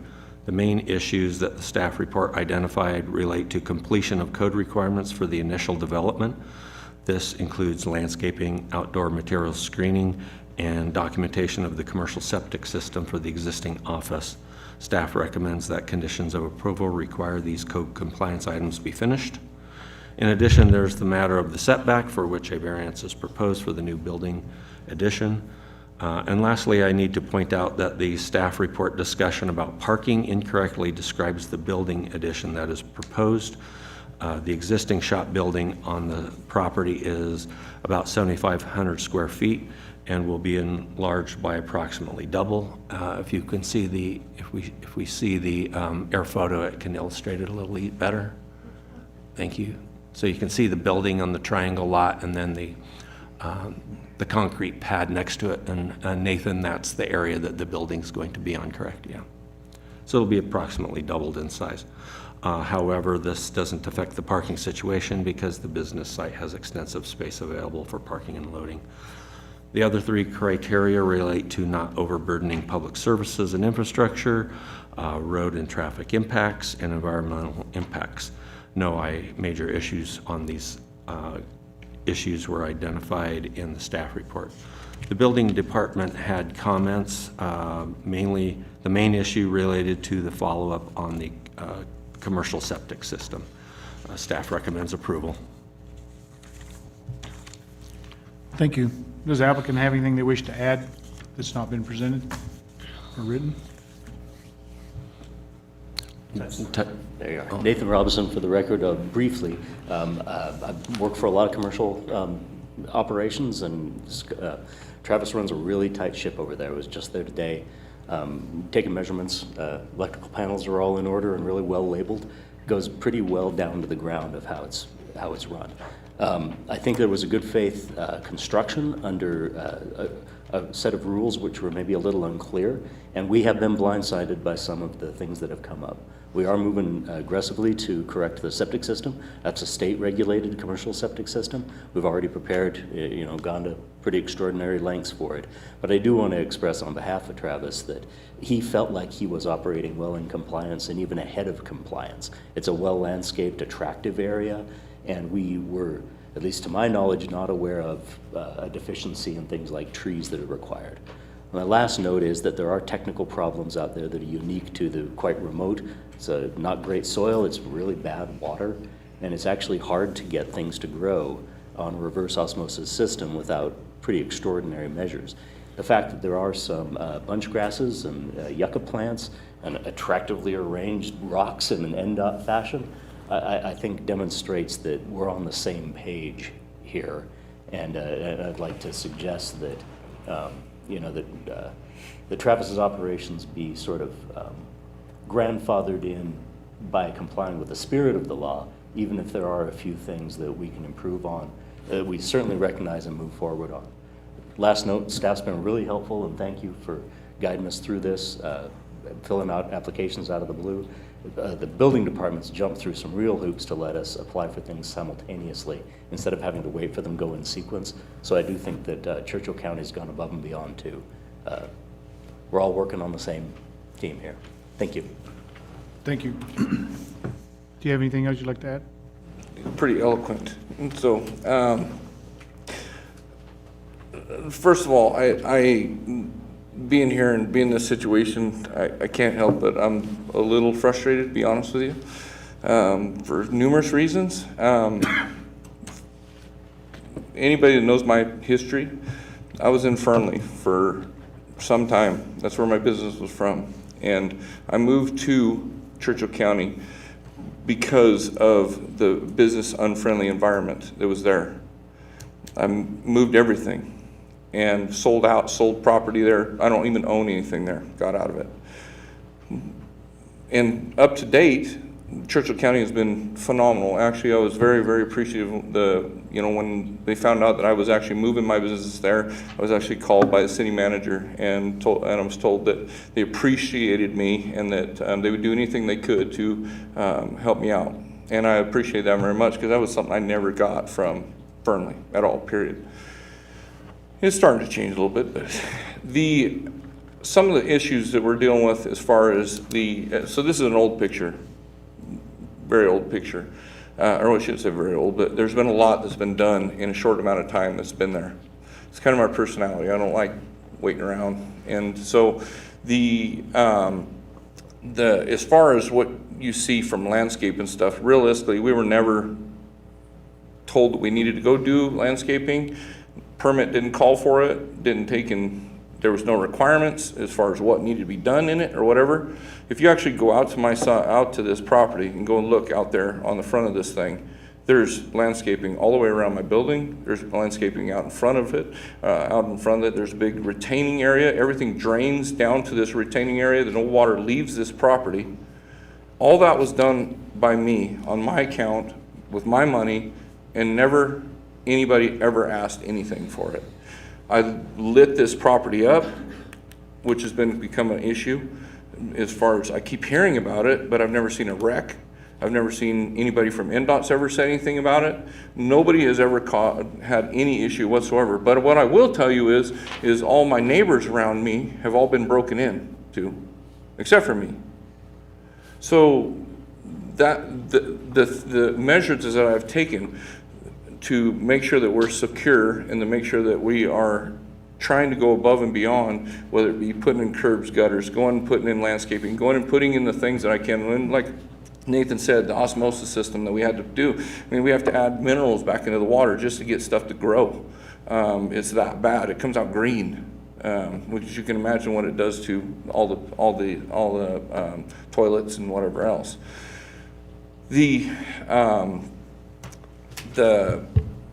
As far as the building goes, and I understand that the drawing shows 11 feet. On that portion, it's 16 feet from where the building is going to be to the property line. I own all of the property around it.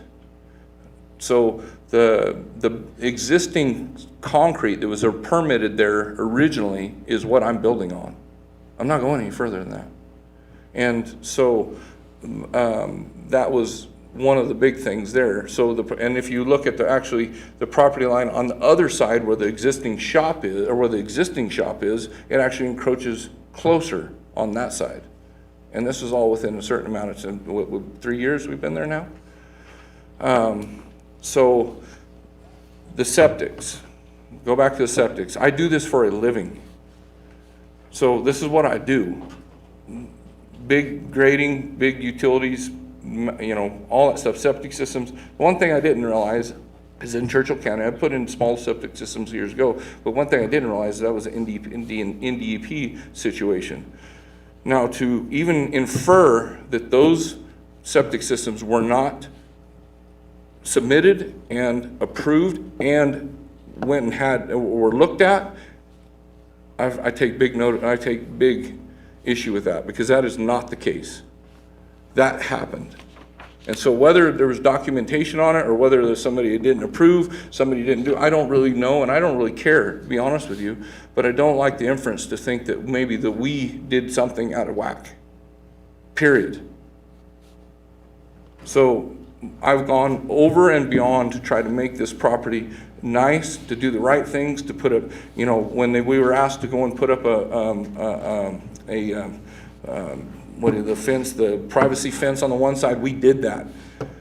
I spent $100,000 just to do that and stuff. So my biggest thing is where I have a little bit of hard time with this is that, and I'm not pointing fingers at any one person, anything. I understand things are the way they are, but from a business standpoint, I'm sitting there looking at a variance. I've been trying to get this thing going since before April. I had a contractor set up to be able to put this building up in May.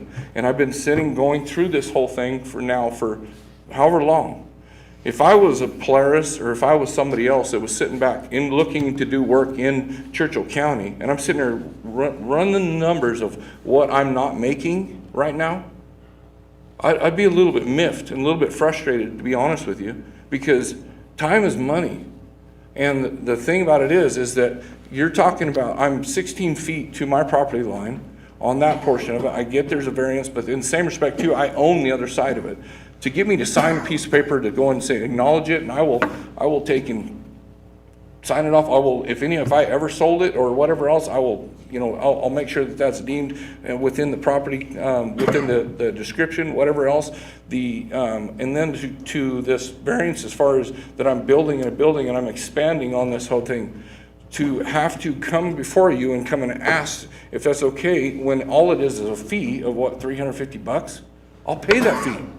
I will pay that fee and I'll be done, and I'll be building my building and go from there. And the only thing is that all it is to support my existing building, or support my existing business. It's not like I'm bringing more people in, doing any of those things.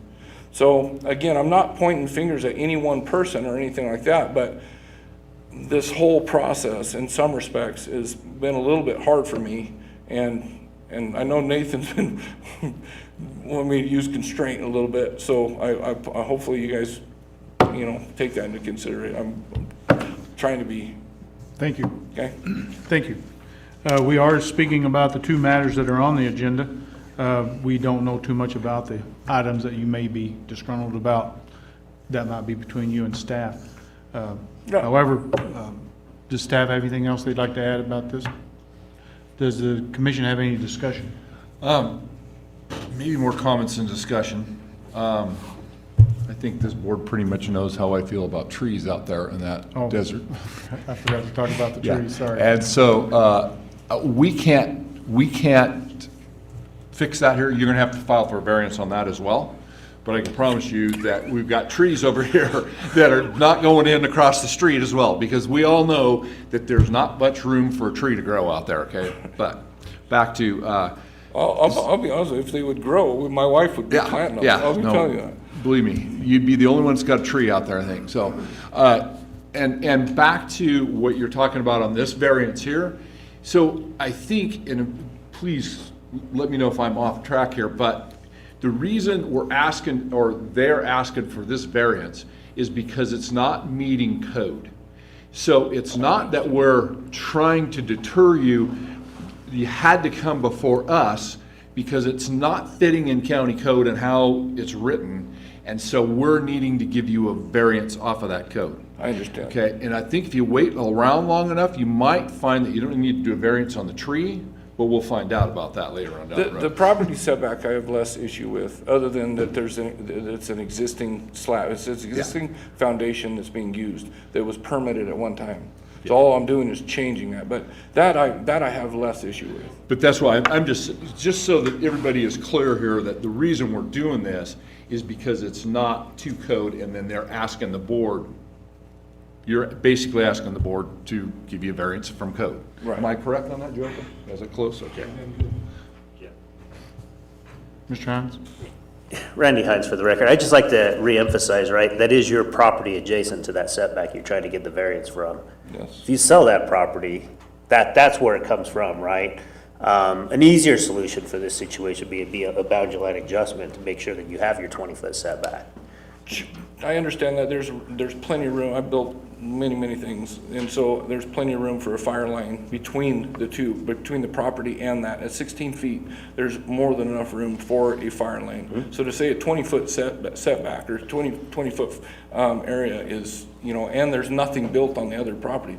I understand the issue if I was to sell it or anything, and that's why I say if to have something in writing to go and say that has to be disclosed, I have no issue with that. And period. And I don't plan on selling it at all ever. And I've thought about getting rid of all of the property lines because I own it all, and I'm not selling. I'll sell it all at one time. But that never even came up. And I understand maybe that's not even something that can be discussed. Like I said, I take less issue with that than I do other things. Okay. And then I just want to emphasize the landscape too, right? I don't think we're really specifying a tree per se. Mm-hmm. This is a landscape plan. So you could come back, you can come to staff and say, hey, you go back to the aerial and you've got landscape that parallels. So I guess what I'm wondering about is has anybody even been out there? Yeah, yeah. Have you not seen the landscaping that's out there? Correct. I mean, it's all, I mean, the whole front of that thing, I mean, I spent $35,000 in just plants. Sure. So, I mean, the whole front of that thing is all landscape, all the way around the backside. That's where I'm really struggling to kind of, and I've taken rip-wrap the whole front of that thing with the scraper up on top of it, I mean, that's where I'm really sitting back going, in comparison to almost any property in this county. Yeah, the other industrials. Sure. And, you know, I did not anticipate that the addition to the use would trigger compliance with current landscaping standards and percentages. And that's, you know, to be fair, we would have applied for a variance on that, but didn't even measure it. It would be easy to. The picture that you have seen is really not very indicative. I could give you some photographs on a phone if that were helpful. But I think what Travis has said is it's a good looking piece of property, and it would be easy for me to quantify what what is dedicated to landscaping and not parking or other uses, and probably document for the board afterwards or whatever it needs to be done that there is material effort to beautify the landscape consistent with the intent of code. Yes. So, And then the only other thing is the boundary line adjustment or a reversion to acreage. That's kind of a slow process. It's you got to hire a surveyor and spend time, and I think it's the reasonable way to go. But as suggested by staff, it's something that's recommended, and we recognize that recommendation. Thank you. And as we work through this, if you work with staff and give them like your plans and show a landscaping plan, and then they may agree that the landscaping there is sufficient, it'll all work out, at the end when you get ready to sign off. I can put Does that that make in. sense? I would like to try and avoid, Yep. formal landscape architect. Yep. It's just an expense I don't Yep. think Travis needs. That's correct. He's mad enough at me for charging. That's fine, him for- that's fine, that's fine. But just by doing No, some I'm more, a just kidding. little bit of paperwork and showing them what you're doing, I'm sure that when you work with staff, it'll all work out. Thanks, sir. Okay? Is there any comments? No, I was just gonna talk about the landscaping.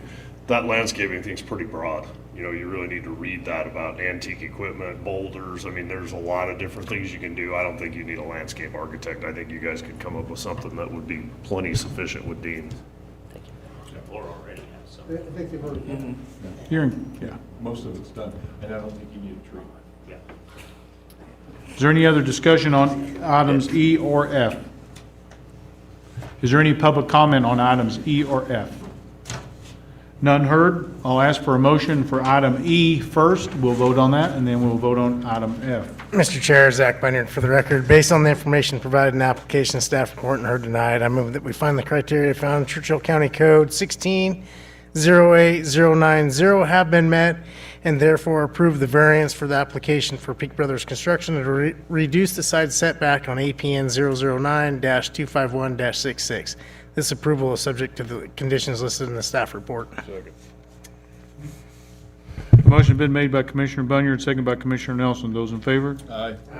Aye. Those opposed? Motion carries 6-0. And now call for a motion on item F. Mr. Chair, Scott Nelson for the record. Based on the information provided in the application and the staff report and heard tonight, I move to find that the criteria found in Churchill County Code 16.08.080 have been met, and therefore approve the special use permit application for Peak Brothers Construction to expand a construction contractor with heavy equipment and outside storage facility located on APN 009-251-66, business address 2082 Resource Drive. This approval is subject to the conditions as listed in the staff report. Motion been made by Commissioner Nelson, second by Commissioner Goings. Those in favor? Aye. Aye. Those opposed? Motion carries 6-0. There's a 10-day appeal period, which time the staff will contact you to complete the process. All right. Thank you very much.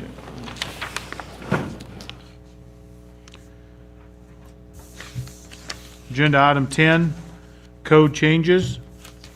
A, Bill 2024-D, Ordinance 32, an ordinance amending Title 16 of the Churchill County Code to provide the planning director administrative authority to issue temporary use permits and other matters related thereto. D.A. Sanders, Joe Sanford. Okay, I'll take it over Sanders. I thought I was the colonel over here for a minute. All right, so we've already spoken about this before. I won't go into too much depth. The summary has a pretty good idea of basically what is the major changes. One, grants authority to the planning director to issue temporary use permits. Number two, it adds some additional documentation prior to the issuance of those permits, specifically in the home construction setting as well as the caretaker setting. Just adding a little bit of detail there, requiring site plan, requiring a construction schedule, requiring either a contract with a builder or a certification of what they're going to be doing and when they're going to do it. Again, it limits the period of renewal for a construction of a permanent residential or non-residential facility to 3 years. That will be in the application. It will be something that's informed to people, so if they come and say, well, I want the permit now, they will be made aware that they only have 3 years to complete it. There is one other, I guess, somewhat substantive change for farm labor. We had an application some time ago where the farm labor provision was asked for, but the properties that it was being served actually weren't even in our county. And so that has been changed to have the farm labor either has to be on the property, the farm, or an adjoining property, which I think is just appropriate. We don't want to burden our residents or any particular area with a temporary use permit when the farm itself isn't even there. If you have any questions or on the specific section, I'm happy to answer it.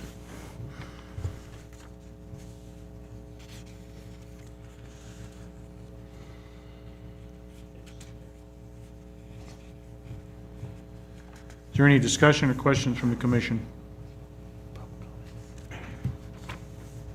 Is there any public comment? Okay, we'll move on to Agenda 10, Code Changes B. Adoption of the amendment. Oh, I'm sorry. You have to vote on that one. I thought you meant. Okay, I'm sorry. So we'll take a vote on A. Take a motion to approve or deny. Recommend to the county. Recommend to the county commissioner.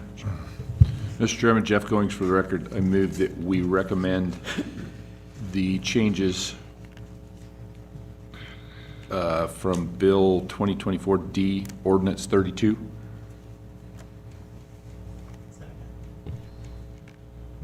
Motion has been made by Commissioner Goins, seconded by Commissioner Bunyard. Those in favor? Aye. Aye. Those opposed? Motion carries 6-0. Agenda item 10, Code Changes B. Adoption of an amendment to the bylaws of the Churchill County Planning Commission relating to the time and date of the Planning Commission hearings. D.A. Sanford. Thank you, Mr. Chair. Joe Sanford for the record. The Planning Commission is subject to bylaws adopted by this commission and then approved by the Board of County Commissioners.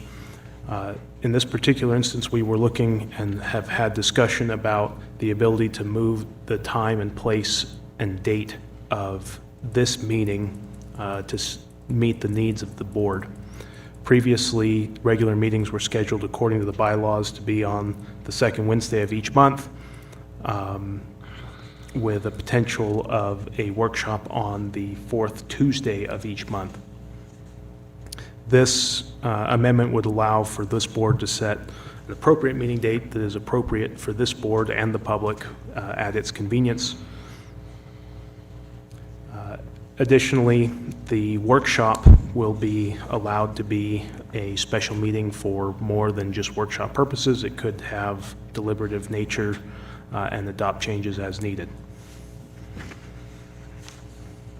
If you had other things in the bylaws, I know that there were a number of things in the bylaws that are not exactly how we are doing them, but for the purposes of this meeting and this amendment, I've limited the changes just to the meeting schedule. Is there any discussion? One question I have on the special meetings, you have it marked out as it's not a public meeting, is that correct? They are public meetings. So you want to ask him now? Okay, thank you. Yeah. Those will be public meetings. That language there was, I guess, superfluous, in my opinion. Thank you.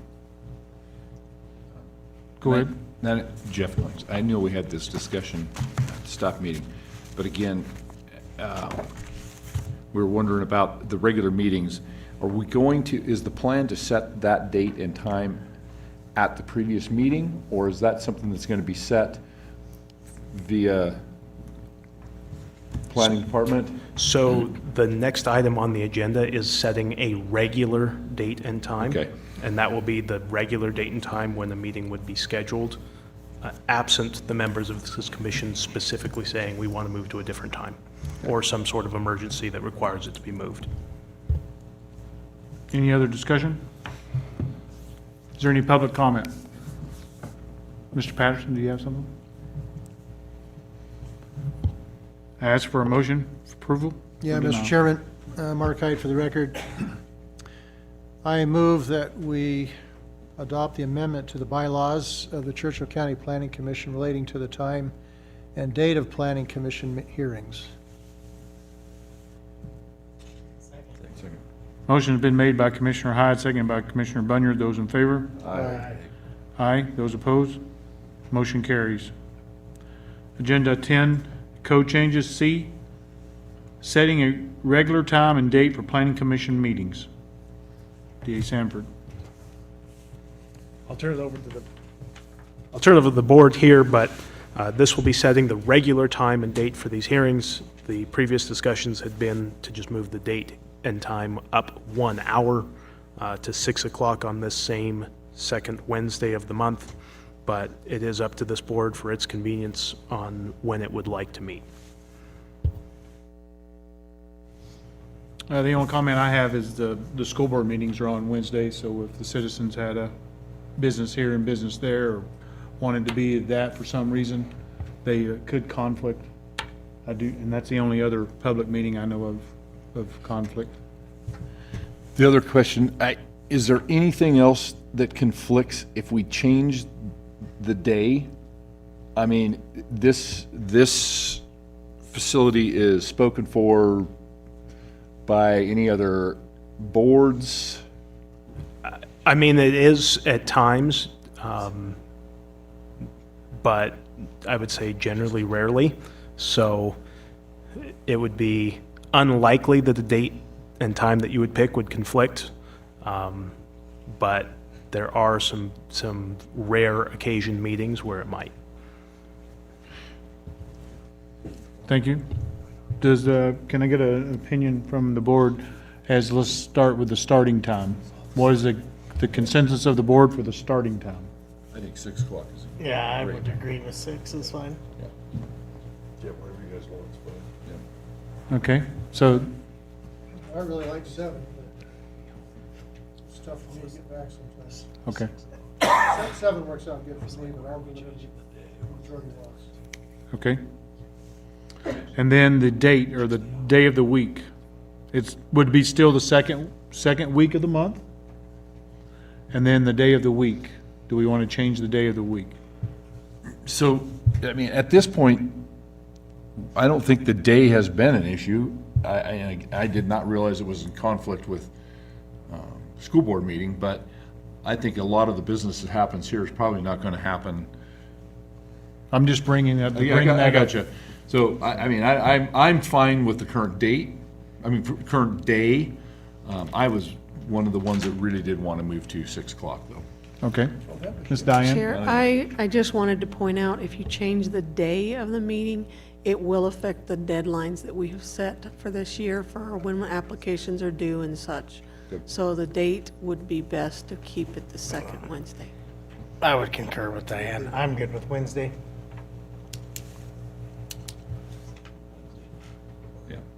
Stick with Wednesday, yeah.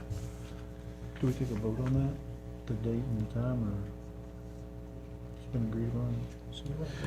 So the idea is we'll be setting your regular time. Obviously, if the regular time ends up not working, the nice thing about having amended the bylaws is that you can change it to whatever time does work. So I would ask that you make a motion at least to set the time, just so that we can be clear. I know I've heard some people say they do or don't want 6 or 7, so it might be worth getting a count. Okay, so do we, in the motion, do they set the regular time as such and such time on such and such day of the week of the second week of the month? Is how the motion needs to be read? Yes. Okay. Mr. Chair, Dean Patterson for the record, I guess I would want to clarify with DA Sanford. The change being proposed could not be effective until the board approves the new bylaws, is that correct? That is correct. The Board of County Commissioners will do it. It's on the commission agenda for next Wednesday, I think, or Thursday, Wednesday, for the second meeting of the month. So it will be before our next meeting, assuming they approve it, but if they don't, I will be very surprised. So you need a motion for this, Joe? Hang on. Oh. Is there any public comment? None heard? I call for a motion, and in the motion, you'll state the, what's written, and then a date and a time, or a day of the week, the time, and the week in which it'll happen. Mr. Chair, Zach Bender for the record. Consideration of a possible action of setting a regular time and date for planning commission meetings. I recommend that we meet on the second Wednesday of the month at 6 p.m. Motion been made by Commissioner Bunyer, second by Commissioner Nelson. Those in favor? Aye. Aye. Those opposed? Motion carries 5-1.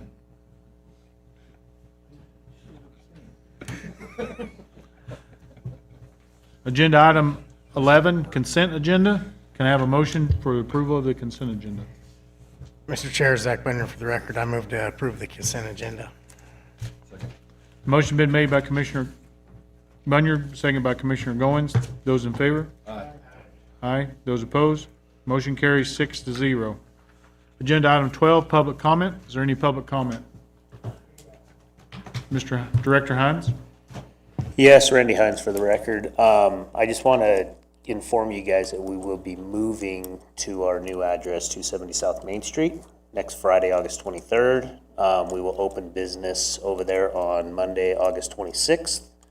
So staff meetings from here on out, picking up agendas and all that will be at the new location at the Frazzini Building on Main Street.